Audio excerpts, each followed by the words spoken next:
ലേലം വിളി അവസാന റൗണ്ടിലേക്ക് എത്തിയിരിക്കുകയാണ്. ഇപ്പോൾ വിളിക്കുന്നത് അൺസോൾഡായ താരങ്ങളെയാണ്. അവസാനമായിട്ട് ഒന്നും കൂടി വിളിക്കും. ഇതിലാരും എടുത്തില്ലെങ്കിൽ അവർ ഒഫീഷ്യലായിട്ട് അൺസോൾഡ് ആയിരിക്കും. നിലവിലിപ്പോൾ എല്ലാവരെയും ഞെട്ടിച്ചുകൊണ്ട് ഡേവിഡ് വാർണർ അൺസോൾഡ് ആയിരിക്കുകയാണ്. ഇനി താരത്തിന് അടുത്ത IPL കളിക്കാൻ സാധിക്കില്ല. അതുപോലെ മായങ്ക് അഗർവാളും അൺസോൾഡ് ആയിരിക്കുകയാണ്. രണ്ടാമത്തെ റൗണ്ടിലാണ് രണ്ടുപേരും അൺസോൾഡ് ആയിരിക്കുന്നത്. അതുപോലെ CSKയുടെ സൂപ്പർ താരമായിരുന്ന ഷർദുൽ താക്കൂറും അൺസോൾഡ് ആയി. ഈ മൂന്ന് താരങ്ങൾ അടുത്ത IPL ഉണ്ടായിരിക്കില്ല. ഓരോ ടീമുകളും വമ്പൻ താരങ്ങളെ വാങ്ങിച്ചുകൊണ്ടിരിക്കുകയാണ്. ഇന്ന് വാങ്ങിയ താരങ്ങളെ കുറിച്ചാണ് നമ്മൾ ഇന്നത്തെ വീഡിയോയിൽ നോക്കുന്നത്. ഇതുപോലത്തെ IPL ന്യൂസിന് വേണ്ടി ഈ ചാനൽ മറക്കാതെ സബ്സ്ക്രൈബ് ചെയ്യൂ. ദേവദത്ത് പടിക്കൽ ആദ്യം അൺസോൾഡ് ആയിരുന്നു. എന്നാൽ ഇപ്പോൾ ലാസ്റ്റ് റൗണ്ടിൽ അൺസോൾഡ് ആയ താരത്തെ വീണ്ടും വെച്ചു. ദേവദത്ത് പടിക്കലിനെ 2 കോടിക്ക് RCB വാങ്ങിയിരിക്കുകയാണ്. അതുപോലെ ശ്രേയസ് ഗോപാലിനെ CSK 30 ലക്ഷത്തിന് വാങ്ങിച്ചിട്ടുണ്ട്. ഗ്ലെൻ ഫിലിപ്സിനെ വാങ്ങിച്ചത് ഗുജറാത്താണ് 2 കോടിക്ക്.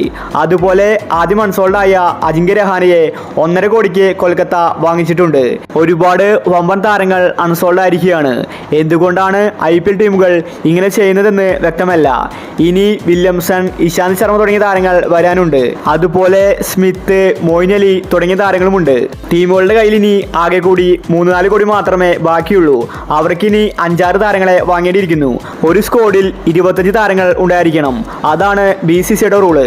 അതുകൊണ്ട് ചെറിയ താരങ്ങളെ മാക്സിമം വാങ്ങിച്ചിട്ട് സ്ക്വാഡ് ഫില്ലാക്കാനാണ് ഓരോ ടീമുകളും ശ്രമിക്കുന്നത്. അതുകൊണ്ടാണ് ഒരുപാട് വമ്പൻ താരങ്ങൾ അൺസോൾഡ് ആയിരിക്കുന്നത്. വാർണറൊക്കെ ബേസ് പ്രൈസ് 2 കോടിയാണ് കൊടുത്തിരിക്കുന്നത്. അവസാന നിമിഷം ഇത്രയും കോടികൾ ആരും തന്നെ ചിലവാക്കില്ല. അതുകൊണ്ടാണ് വാർണർ ഇപ്പോൾ അൺസോൾഡ് ആയിരിക്കുന്നത്. ലേലം വിളി ലാസ്റ്റ് റൗണ്ടിൽ എത്തിയിരിക്കുകയാണ്. ഉടനെ തന്നെ ലേലം വിളി അവസാനിക്കുന്നതായിരിക്കും. രാജസ്ഥാനും CSKയും താരങ്ങളെ വാരിക്കൂട്ടിയിരിക്കുകയാണ്.